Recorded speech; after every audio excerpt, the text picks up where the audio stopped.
കുടുംബത്തിൽ നിന്ന് തന്നെയാണ്.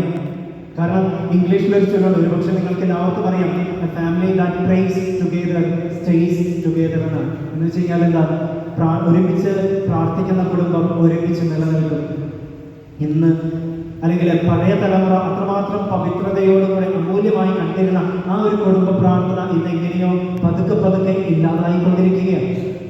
ഇന്ന് എത്ര കുടുംബങ്ങളിൽ ഈ കുടുംബ പ്രാർത്ഥന നടക്കുന്നുണ്ട് എന്ന് നിങ്ങളൊന്ന് ചിന്തിച്ച് നോക്കിക്കഴിഞ്ഞാൽ അറിയാനായിട്ട് സാധിക്കും. കാരണം നമ്മുടെയൊക്കെ ചിന്ത എന്ന് പറഞ്ഞു കഴിഞ്ഞാൽ, ഇപ്പോൾ എന്തെങ്കിലുമൊക്കെ ഒരു കാരണവശാൽ എന്തെങ്കിലുമൊക്കെ പുറത്തു പോയി, അപ്പോൾ പെട്ടെന്ന് വരാൻ വൈകി പോയത് കൊണ്ട് നമ്മളൊക്കെ ഇങ്ങനെ ചിന്തിക്കും, ഇതിപ്പോൾ പ്രാർത്ഥിച്ചില്ലെങ്കിൽ കുഴപ്പമൊന്നുമില്ല, സാരമില്ല, ഈശോ എല്ലാം ക്ഷമിച്ചോളും, ഈശോ കാരുണ്യവാനാണ്, ക്ഷമിക്കുന്നവരാണ് എന്നൊക്കെയുള്ള ഈ അച്ഛന്മാരും അല്ലെങ്കിൽ ബൈബിളൊക്കെ എഴുതി വെച്ചിരിക്കുന്നത്. അതുകൊണ്ട് ഒരു ദിവസം പ്രാർത്ഥിച്ചില്ലെങ്കിൽ ഒരു കുഴപ്പമൊന്നുമില്ല എന്നിങ്ങനെ പറയും. പക്ഷേ അതിങ്ങനെ ഡെയിലി റൊട്ടീനായി കഴിഞ്ഞാലുള്ള അവസ്ഥ എന്തായിരിക്കും? അപ്പോൾ ഇന്ന് പ്രാർത്ഥിച്ചില്ലെങ്കിൽ കുഴപ്പമില്ല, നാളെ ഇതിന് പറയും ഇന്ന് പ്രാർത്ഥിച്ചില്ലെങ്കിൽ കുഴപ്പമില്ല, മറ്റന്നാൾ ഇതിന് പറയുന്നത് ഇന്ന് പ്രാർത്ഥിച്ചില്ലെങ്കിലും കുഴപ്പമില്ല. ഡെയിലി റൊട്ടീനാവും, അത് നമ്മുടെ ജീവിതത്തിൻ്റെ ഭാഗമായിട്ട് മാറിപ്പോകും.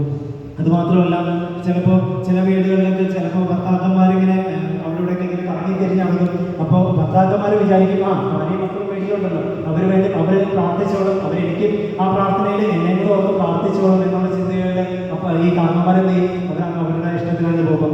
അത് മാത്രമല്ല, മക്കളൊക്കെ ആണെങ്കിലും ഇപ്പോൾ പരീക്ഷയും അല്ലേ, പരീക്ഷയിൽ നിങ്ങളൊക്കെ പ്രാർത്ഥിക്കാറുണ്ടോടാ? പ്രാർത്ഥിക്കാറുണ്ടോ വീട്ടിൽ? കുടുംബ പ്രാർത്ഥന എല്ലാവർക്കും ഒരുമിച്ചാണ് പ്രാർത്ഥിക്കാറുണ്ട്.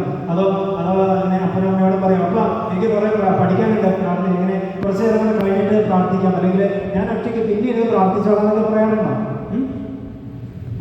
പിള്ളേർ തലയിൽ കാട്ടുന്നുണ്ട്, ശരിയാണോ?